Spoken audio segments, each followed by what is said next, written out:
നേരിടാൻ പ്രത്യേക സാമ്പത്തിക പാക്കേജ് പ്രഖ്യാപിച്ച കേന്ദ്ര സർക്കാർ ദരിദ്രർക്കായി 1.7 ലക്ഷം കോടിയുടെ പദ്ധതി നടപ്പിലാക്കും. പ്രധാനമന്ത്രി ഗരീബ് കല്യാൺ യോജന എന്നാണ് പാക്കേജിന്റെ പേരെന്ന് കേന്ദ്ര ധനമന്ത്രി പറഞ്ഞു. We have come with a package will benefit those migrant workers, those poor, those urban and rural poor and the women. And this Prime Minister Garib Kalyan scheme that we want to come out with is expected to meet a total of 1,70,000 crores. 80 കോടി ദരിദ്രർക്ക് പ്രധാനമന്ത്രി ഗരീബ് കല്യാൺ അന്ന യോജന പദ്ധതിയിലൂടെ ഭക്ഷണം നൽകും. രാജ്യത്ത് ഒരാൾ പോലും പട്ടിണി കിടക്കാൻ അനുവദിക്കില്ല. എല്ലാവരുടെയും കൈകളിൽ പണമെത്താൻ നടപടിയെന്നും കേന്ദ്ര ധനമന്ത്രി. പ്രധാനമന്ത്രി गरीब कल्याण अन्न योजना, प्रधानमंत्री गरीब कल्याण अन्न योजना, in which 80 crore poor people, which is 2/3 of our population, and there making sure that not one Garib remains without food. ഓരോരുത്തർക്കും ആഴ്ചയിലധികമായി 5 കിലോ വീതം അരിയോ ഗോതമ്പോ നൽകും. ഓരോ വ്യക്തിക്കും 3 മാസത്തേക്ക് ഇത് ലഭ്യമാകും. അരിയോ ഗോതമ്പോ ആവശ്യത്തിന് തെരഞ്ഞെടുക്കാം. അരിയോ ഗോതമ്പോ ഏതാണ് വേണ്ടതെന്ന് ആവശ്യത്തിന് തെരഞ്ഞെടുക്കാം. ഒരു കുടുംബത്തിന് അധികമായി 1 കിലോ പയറും നൽകുമെന്നും കേന്ദ്ര ധനമന്ത്രി. 5 kg rice or per person 5 kg wheat where they get already. We shall give another 5 kg for free, and that we shall give for the next 3 months. Each one household 1 kg of the preferred pulse will also be given. കർഷകരുടെ അക്കൗണ്ടിൽ ഉടൻ 2000 രൂപ വീതം നിക്ഷേപിക്കും. 8.69 കോടി കർഷകർക്ക് ആനുകൂല്യം ലഭിക്കും. 2000 രൂപ ഉടൻ നൽകുന്നത് നിലവിൽ വർഷം 6000 രൂപ ലഭിക്കുന്നവർക്കെന്നും Nirmala Sitharaman. Kisan Samman Nidhi, through which they get their annual 6,000 rupees. We will now be giving the first installment of that as a front-loaded matter, so that even at the beginning of the year they will get 2,000 rupees. Jan Dhan അക്കൗണ്ടുകാർക്ക് മാസം 500 രൂപ വീതം X gratia നൽകും. ഓരോ Jan Dhan account ഉടമയ്ക്കും അക്കൗണ്ടിലേക്ക് അടുത്ത 3 മാസവും മാസം 500 രൂപ വീതം ലഭിക്കും. 20 കോടി സ്ത്രീകൾക്ക് പദ്ധതിയുടെ ഗുണം കിട്ടുമെന്നും കേന്ദ്ര ധനമന്ത്രി. 60 വയസ്സിന് മുകളിലുള്ളവർക്കും വിധവകൾക്കും 1000 രൂപ വീതം നൽകും. അടുത്ത 3 മാസത്തിനുള്ളിൽ 2 തവണയായി ഈ തുക നൽകും. 3 കോടി മുതിർന്ന പൌരന്മാർക്കും വിധവകൾക്കും പദ്ധതിയുടെ ഗുണം കിട്ടുമെന്ന് നിർമ്മല സീതാരാമൻ. തൊഴിലുറപ്പ് കൂലിയിൽ 20 രൂപ വർധന നടപ്പാക്കുമെന്ന് കേന്ദ്ര ധനമന്ത്രി. ദിവസക്കൂലി കൂട്ടിയത് 182 രൂപയിൽ നിന്ന് 202 രൂപയായി. 100 തൊഴിൽ ദിനങ്ങൾക്ക് അധികമായി 2000 രൂപ ഓരോ തൊഴിലാളിക്കും ലഭിക്കും. നേട്ടം തൊഴിലുറപ്പിൽ ഉൾപ്പെട്ട 5 കോടി കുടുംബങ്ങൾക്ക്. Wage increase in Manrega will result in 2,000 rupees per worker. So 182 rupees is being increased to 200. ആരോഗ്യ പ്രവർത്തകർക്കായി ഇൻഷുറൻസ് പദ്ധതി. കോവിഡ് പ്രതിരോധത്തിൽ പങ്കെടുക്കുന്ന ആരോഗ്യ പ്രവർത്തകർക്ക് 50 ലക്ഷത്തിന് ഇൻഷുറൻസ്. നഴ്സിംഗ്, പാരാമെഡിക്കൽ ജീവനക്കാർക്കെല്ലാം ഇൻഷുറൻസ് പരിരക്ഷ കിട്ടും. For all those frontline warriors who are fighting against coronavirus, for them we are providing an insurance cover. We shall be providing 50 lakhs per person. വനിതാ സ്വാശ്രയ സംഘങ്ങൾക്ക് 20 ലക്ഷം വായ്പ നൽകുമെന്നും കേന്ദ്ര ധനമന്ത്രി. 63 ലക്ഷം വനിതാ സ്വാശ്രയ സംഘങ്ങൾക്ക് ഈടില്ലാതെ വായ്പ ലഭിക്കും. നിലവിൽ 10 ലക്ഷം രൂപയായിരുന്നു ഈടില്ലാത്ത വായ്പ. പുതിയ പദ്ധതി 7 കോടി കുടുംബങ്ങൾക്ക് നേട്ടമാകും. ഉജ്ജ്വല പദ്ധതിയിൽ പാചകവാതകം കിട്ടുന്നവർക്ക് 3 മാസത്തേക്ക് 3 സിലിണ്ടർ സൗജന്യം. ഉജ്ജ്വല പദ്ധതിയിലുള്ള 8 കോടി കുടുംബങ്ങൾക്ക് പദ്ധതിയുടെ നേട്ടം ലഭിക്കുമെന്ന് കേന്ദ്ര ധനമന്ത്രി. For those Ujjwala scheme women, so that they don't run short of cooking medium during this period, for the 3 months where we think because of the disruption there would be problem, they will be provided free cylinders, and this is expected to benefit 8.3 crore BPL families. നിർമ്മാണ മേഖലയിലെ തൊഴിലാളികൾക്കും ധനസഹായം. ഇതിനായി സംസ്ഥാന സർക്കാരുകൾക്ക് പണം നൽകും. നികുതി പണം ഉപയോഗിക്കാൻ സംസ്ഥാന സർക്കാരുകൾക്ക് അനുമതി നൽകും. ജില്ലാ ഭരണകൂടങ്ങളുടെ അധീനതയിലുള്ള പണം ആരോഗ്യ മേഖലയ്ക്ക് ഉപയോഗിക്കാനും അനുമതി. PF ൽ 2 പദ്ധതികൾ നടപ്പിലാക്കും. 12% വീതം തൊഴിലാളിയുടെയും തൊഴിലുടമയുടെയും PF വിഹിതം കേന്ദ്ര സർക്കാർ അടയ്ക്കും. നേട്ടം 100-ൽ താഴെ തൊഴിലാളികളുള്ള സ്ഥാപനത്തിലെ 15,000-ൽ താഴെ ശമ്പളമുള്ള ജീവനക്കാർക്ക്. തൊഴിലാളികൾക്ക് അക്കൗണ്ടിലെ 75% തുക തിരിച്ചടയ്ക്കേണ്ടാത്ത വായ്പയായി പിൻവലിക്കാം. ഇങ്ങനെ പണം പിൻവലിക്കാൻ അനുവദിക്കാൻ PF നിയമം ഭേദഗതി ചെയ്യും. സർക്കാർ പ്രഖ്യാപനം ശരിയായ ദിശയിലേക്കുള്ള ആദ്യപടിയാണെന്ന് രാഹുൽ ഗാന്ധി. കോവിഡിന്റെ ഭീഷണി മൂലം പ്രതിസന്ധിയിൽ അവരെ സഹായിക്കേണ്ടത് രാജ്യത്തിന്റെ കടമയാണ്. ലോക്ഡൌണിന്റെ ആഘാതം നേരിടുന്ന കർഷകർ, ദിവസക്കൂലിക്കാർ, തൊഴിലാളികൾ, സ്ത്രീകൾ, വൃദ്ധർ എന്നിവരെ സഹായിക്കണമെന്നും രാഹുൽ ഗാന്ധി ട്വിറ്ററിൽ. കേന്ദ്ര പാക്കേജ് സ്വാഗതാർഹമെന്ന് മുഖ്യമന്ത്രി പിണറായി വിജയൻ. തൊഴിലുറപ്പ് വേതനം വർദ്ധിപ്പിക്കണമെന്ന് കേരളം നേരത്തെ ആവശ്യപ്പെട്ടതാണെന്നും മുഖ്യമന്ത്രി. കേന്ദ്ര ധനകാര്യമന്ത്രി ഇന്ന് കോവിഡ് പാക്കേജ് പ്രഖ്യാപിച്ചിട്ടുണ്ട്. അതിനെ സ്വാഗതം ചെയ്യുന്നു.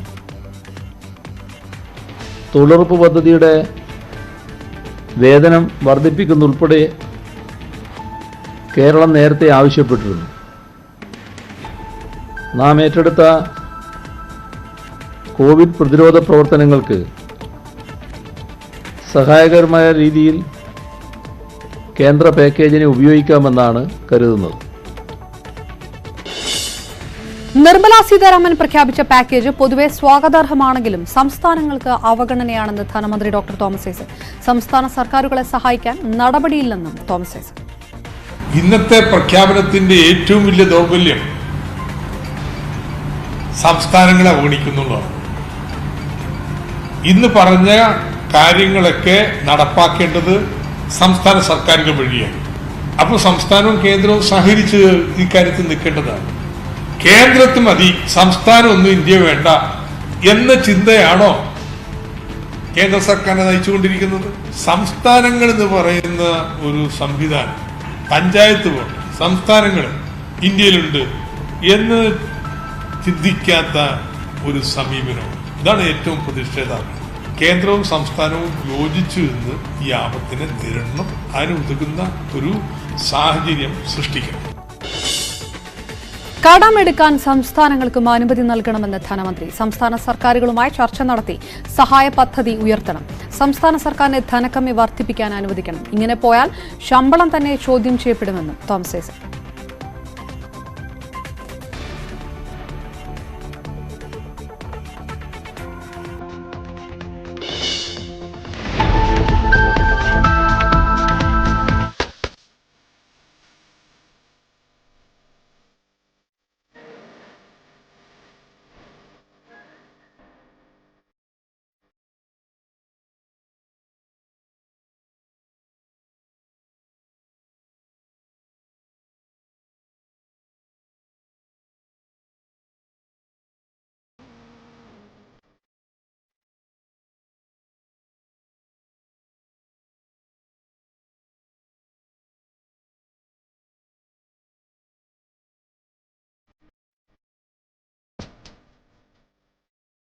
മക്തരികീഴുകില്ല കരുതലത്തെ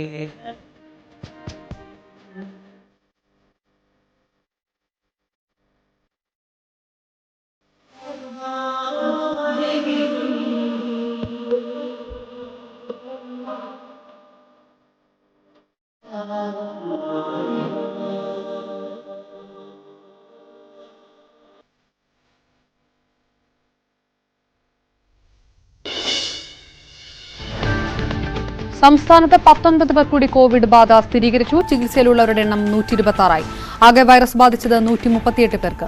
ഇന്ന് കോവിഡ് സ്ഥിരീകരിച്ചത് കണ്ണൂരിൽ 9, കാസർഗോഡ്, മലപ്പുറം ജില്ലകളിൽ 3 വീതവും, തൃശൂരിൽ 2 പേർക്ക്. ഇടുക്കി, വയനാട് ജില്ലകളിൽ ഓരോ പേർക്ക് കോവിഡ് ബാധയെന്നും മുഖ്യമന്ത്രി. സംസ്ഥാനത്ത് ഇന്ന് 19 പേർക്കാണ് കോവിഡ് ബാധ സ്ഥിരീകരിച്ചിട്ടുള്ളത്. ഇതോടെ ചികിത്സയിലുള്ളവരുടെ എണ്ണം 126 ആവുകയാണ്. ആകെ വൈറസ് ബാധിച്ചവർ 138. ഇന്നത്തെ വിവരം രോഗം സ്ഥിരീകരിച്ചവരിൽ 9 പേര് കണ്ണൂർ ജില്ലയിലാണ്. കാസർഗോഡ്, മലപ്പുറം ഈ 2 ജില്ലകളിൽ 3 വീതം ആളുകളാണ്. തൃശ്ശൂരിൽ 2 പേര്, ഇടുക്കിയിലും വയനാട്ടിലും ഓരോന്നും. പത്തനംതിട്ടയിൽ ഒരാളുടെ ഫലം നെഗറ്റീവായെന്ന് മുഖ്യമന്ത്രി. സംസ്ഥാനത്ത് ആകെ 1,20,003 പേർ നിരീക്ഷണത്തിൽ. ഇതിൽ 601 പേർ ആശുപത്രികളിൽ. ഇന്ന് പുതിയതായി ആശുപത്രികളിൽ പ്രവേശിപ്പിച്ചത് 136 പേരെ. 1,20,003 ആളുകളാണ് ഇപ്പോൾ നിരീക്ഷണത്തിലുള്ളത്. അതിൽ 1,01,402 പേർ വീടുകളിലാണ്. 601 പേർ ആശുപത്രികളിലാണ്. ഇന്ന് 136 പേരെയാണ് ആശുപത്രിയിൽ പ്രവേശിപ്പിച്ചത്. റേഷൻ കാർഡ് ഇല്ലാത്തവർക്കും തണലായി സംസ്ഥാന സർക്കാർ. റേഷൻ കാർഡ് ഇല്ലാത്തവർക്ക് ആധാർ നമ്പർ പരിശോധിച്ച് ഭക്ഷ്യധാന്യം നൽകും. ക്ഷേമ പെൻഷൻ വിതരണം ചെയ്തു തുടങ്ങിയെന്ന് മുഖ്യമന്ത്രി.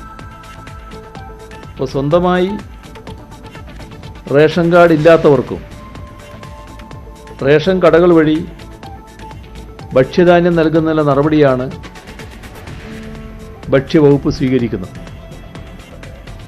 അവരുടെ ആധാർ നമ്പർ പരിശോധിച്ച ശേഷം മറ്റ് റേഷൻ കാർഡുകളിൽ എവിടെയും ഉൾപ്പെടാത്തവർക്കാണ് ഭക്ഷ്യധാന്യം നൽകുന്നത്. സൗജന്യമായി തന്നെ ഇവർക്ക് ഭക്ഷ്യധാന്യം നൽകും. വില കൂട്ടി വിറ്റാൽ കർശന നടപടിയെന്ന് മുഖ്യമന്ത്രി. മൊത്ത കച്ചവടക്കാരുടെ ഉൽപ്പന്നങ്ങൾ ചില്ലറ വിൽപ്പനക്കാരുടെ കടയിലെത്തും.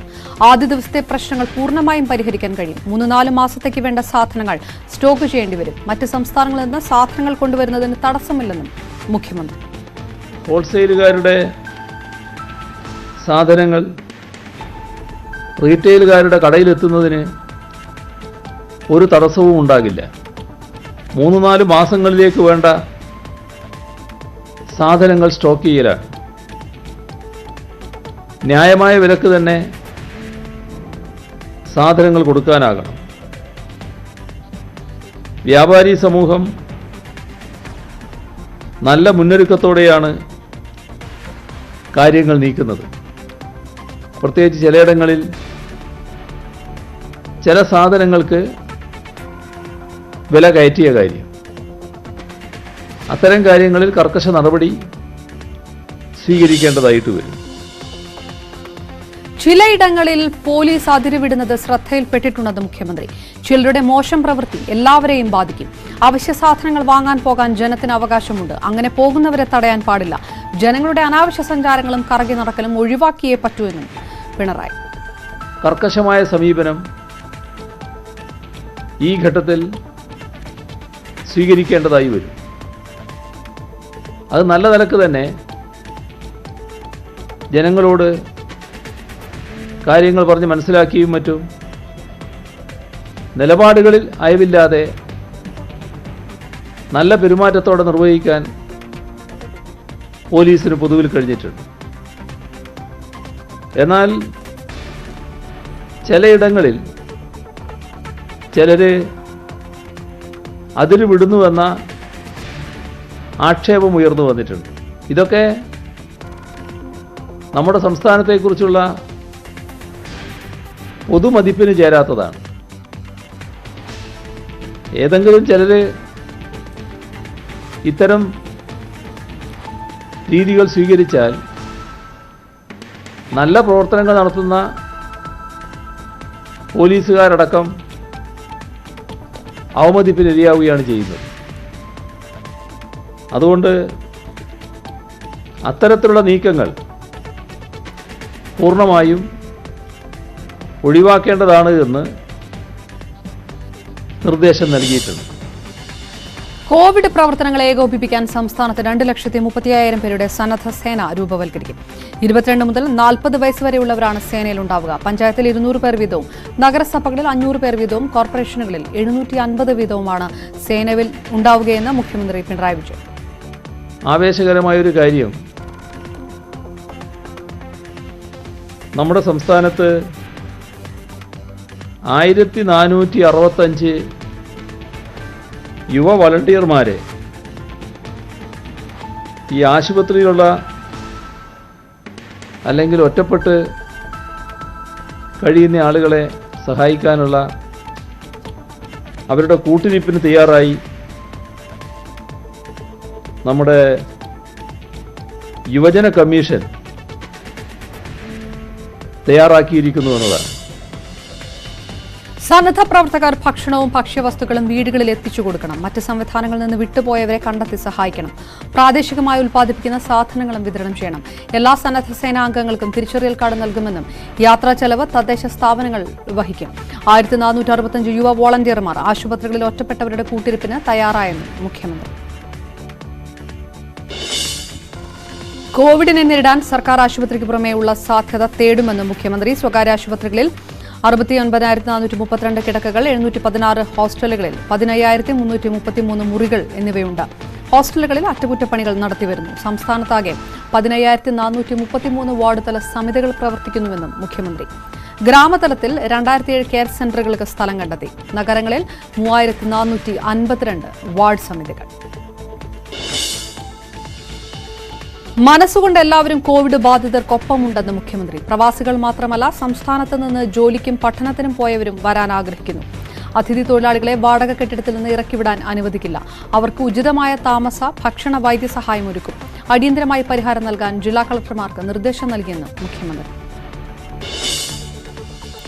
കോൺവോയ് അടിസ്ഥാനത്തിൽ വാഹനങ്ങളിൽ പോയി മറ്റ് സംസ്ഥാനങ്ങളിൽ നിന്ന് സാധനം വാങ്ങും. കോവിഡ് പ്രതിരോധ രംഗത്തുള്ളവരുടെ യാത്രയ്ക്ക് KSRTC ഇടപെടും. മാർച്ച് 31-ന് രജിസ്ട്രേഷൻ കാലാവധി അവസാനിക്കുന്ന BS4 വാഹനങ്ങളുടെ കാലാവധി നീട്ടാൻ ആവശ്യപ്പെട്ടിട്ടുണ്ട്. വാണിജ്യ വാഹനങ്ങൾക്ക് ഏപ്രിൽ 1 മുതൽ പ്രഖ്യാപിച്ച അധിക നികുതി മാർച്ചിൽ താൽക്കാലിക രജിസ്ട്രേഷൻ എടുത്തവയ്ക്ക് ബാധകമല്ല. അവശ്യ സാധനങ്ങളുമായി വരുന്ന ചരക്ക് വാഹനങ്ങളെ പെർമിറ്റ് എടുക്കുന്നതിൽ നിന്ന് ഒഴിവാക്കിയെന്ന് മുഖ്യമന്ത്രി. കോവിഡ് പ്രതിരോധ പ്രവർത്തനം ഏകോപിപ്പിക്കാൻ വാർ റൂം. പ്രിൻസിപ്പൽ സെക്രട്ടറി ഇളങ്കോവന്റെ നേതൃത്വത്തിലാണ് വാർ റൂം പ്രവർത്തിക്കുക. 24 മണിക്കൂറും വാർ റൂം പ്രവർത്തനമുണ്ടാകും. ഷിഫ്റ്റ് അടിസ്ഥാനത്തിൽ 5 IAS ഉദ്യോഗസ്ഥർ വാർ റൂമിന്റെ ഭാഗമാകും. വിവിധ വകുപ്പുകളിലെ ഉന്നതരും സംഘത്തിലുണ്ടാകും. വാർ റൂം പ്രവർത്തനം സെക്രട്ടേറിയറ്റ്.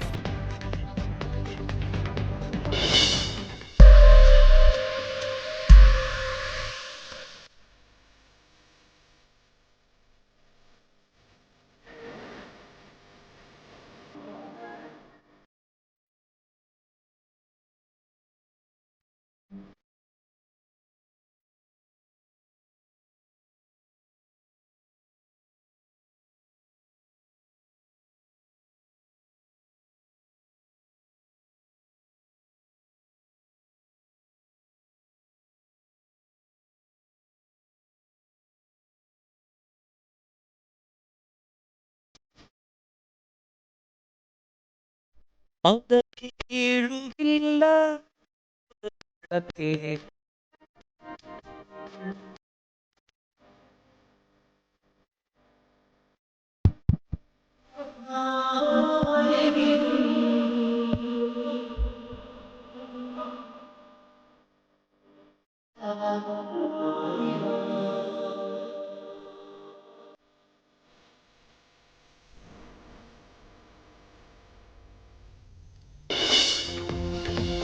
വയനാട്ടിൽ കോവിഡ് സ്ഥിരീകരിച്ചത് ദുബായിൽ നിന്ന് വന്നയാൾക്ക്. വിമാനത്താവളത്തിൽ നിന്ന് മാനന്തവാടി ജില്ലാ ആശുപത്രിയിലെ ആംബുലൻസിൽ ആശുപത്രിയിലെത്തി നിരീക്ഷണത്തിൽ കഴിഞ്ഞു വരികയായിരുന്നു. ഇയാളുടെ സമ്പർക്ക പട്ടിക തയ്യാറാക്കി വരികയാണെന്ന് ജില്ലാ കളക്ടർ.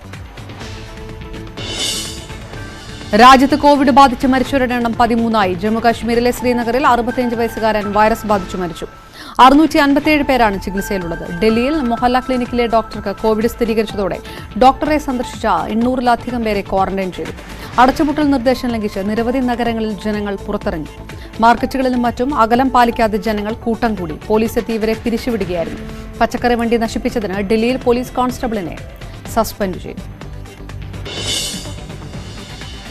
ലോകത്ത് കോവിഡ് മരണം 22,000 കടന്നു. രോഗബാധിതർ 5 ലക്ഷത്തിനടുത്തായി. സ്പെയിനിൽ 442, ഇറാനിൽ 157 ആളുകൾ കൂടി മരിച്ചു. സ്പെയിനിൽ ആകെ മരണം 4,000 കടന്നു. യൂറോപ്യൻ രാജ്യങ്ങളിൽ മാത്രം 15,000-ലേറെ പേരാണ് രോഗം ബാധിച്ച് മരിച്ചത്. ആശങ്ക നടുവിൽ അമേരിക്ക. മരണസംഖ്യ 1000 കടന്നു. ഇന്നലെ മാത്രം മരിച്ചത് 200 പേർ. 24 മണിക്കൂറിന്റെ രോഗം ബാധിച്ചവരുടെ എണ്ണം 10,796. രാജ്യത്ത് കോവിഡ് ബാധിതരുടെ എണ്ണം 69,000 കടന്നു. സ്ഥിതി ആശങ്കാജനകമായിട്ടും ലോക്ക്ഡൌൺ പ്രഖ്യാപിക്കാതെ അമേരിക്കൻ പ്രസിഡന്റ് ഡൊണാൾഡ് ട്രംപ്. ട്രംപിന്റെ നിലപാടിനെതിരെ വ്യാപക പ്രതിഷേധം. ഈസ്റ്ററിന് മുൻപ് രാജ്യം പൂർവ്വസ്ഥിതിയിലെത്തുമെന്ന് ട്രംപ്. കൊറോണ ബാധിച്ച് മരിക്കുന്നവരുടെ എണ്ണത്തെക്കാൾ കൂടുതലായിരിക്കും രാജ്യം അടച്ചിട്ടാൽ മരിക്കുന്നവരുടെ എണ്ണമെന്നും അമേരിക്കൻ പ്രസിഡന്റ്. കോവിഡ് വൈറസ് മാനവരാശിക്ക് ആകെ ഭീഷണിയെന്ന് ഐക്യരാഷ്ട്രസഭ. സാമ്പത്തിക ഭദ്രതയുള്ള രാഷ്ട്രങ്ങൾ അവികസിത രാജ്യങ്ങൾക്ക് സാമ്പത്തിക സഹായം നൽകണം. പരസ്പര സ്നേഹത്തിലൂടെ ലോകത്തിനാകെ തിരിച്ചുവരാൻ കഴിയുമെന്നും UN secretary general Antonio Guterres. Kasaragod ദേലമ്പാടിയിൽ പോലീസിന് നേരെ ആക്രമണം. നാട്ടുകാരുടെ മർദ്ദനത്തിൽ SI അടക്കം 2 പോലീസുകാർക്ക് പരിക്ക്. സംഭവം കല്ലടുക്ക കോളനിയിൽ. കോളനിയിലേക്ക് ആരോഗ്യ പ്രവർത്തകരെ കടത്താൻ അനുവദിക്കാതെ റോഡ് അടച്ചുപൂട്ടിയിരുന്നു. ഇത് അന്വേഷിക്കാനെത്തിയ പോലീസുകാർക്കാണ് മർദ്ദനമേറ്റത്. ഇവരെ കാസർഗോഡ് സ്വകാര്യ ആശുപത്രിയിൽ പ്രവേശിപ്പിച്ചു.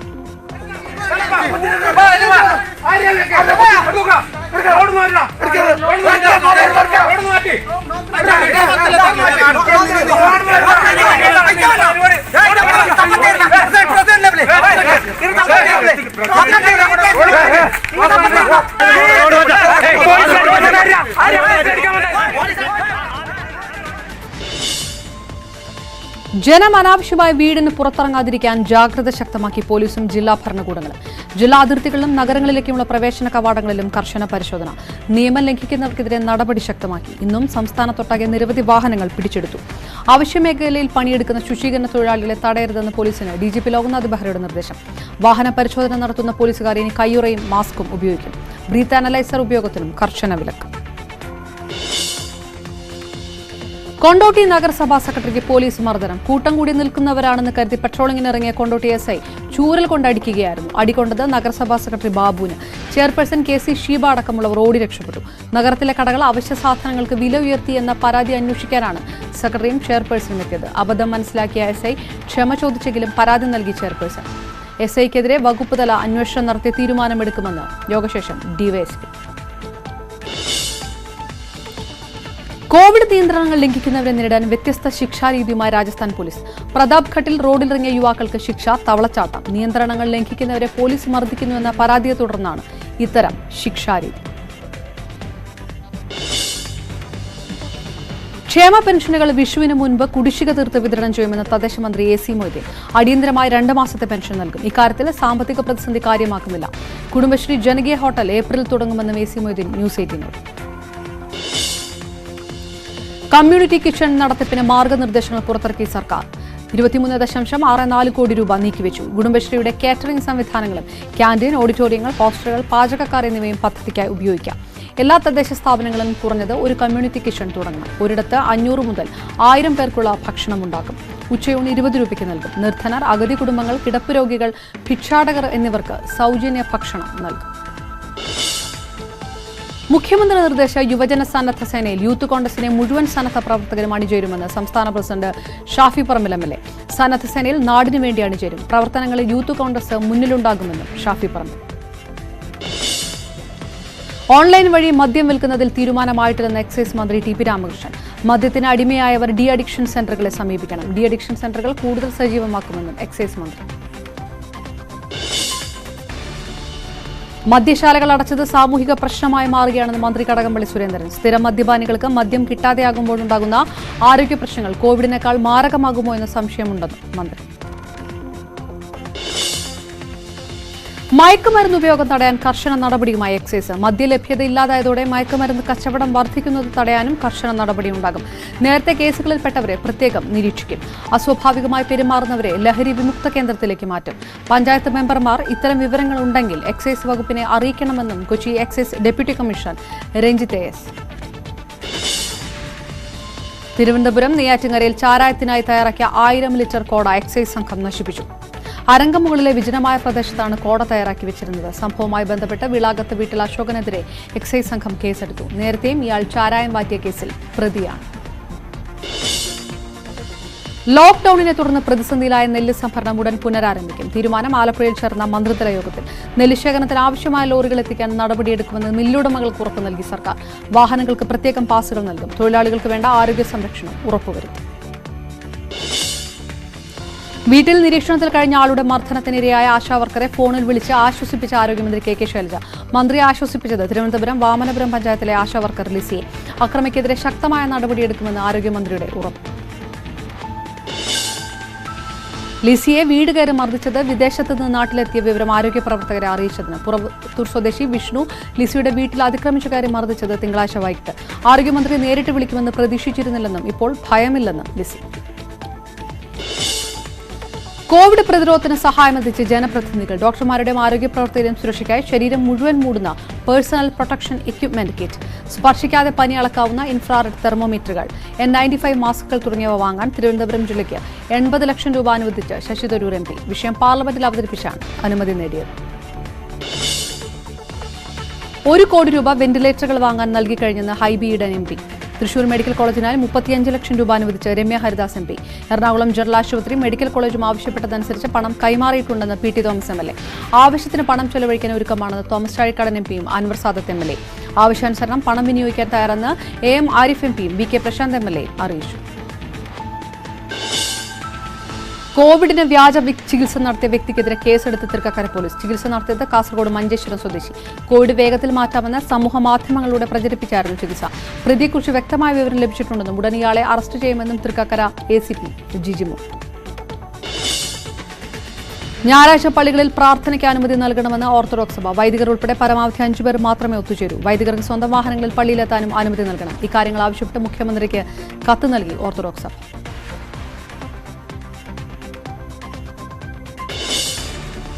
പൂർണ്ണമാകുന്നു. അരമണിക്കൂർ 50.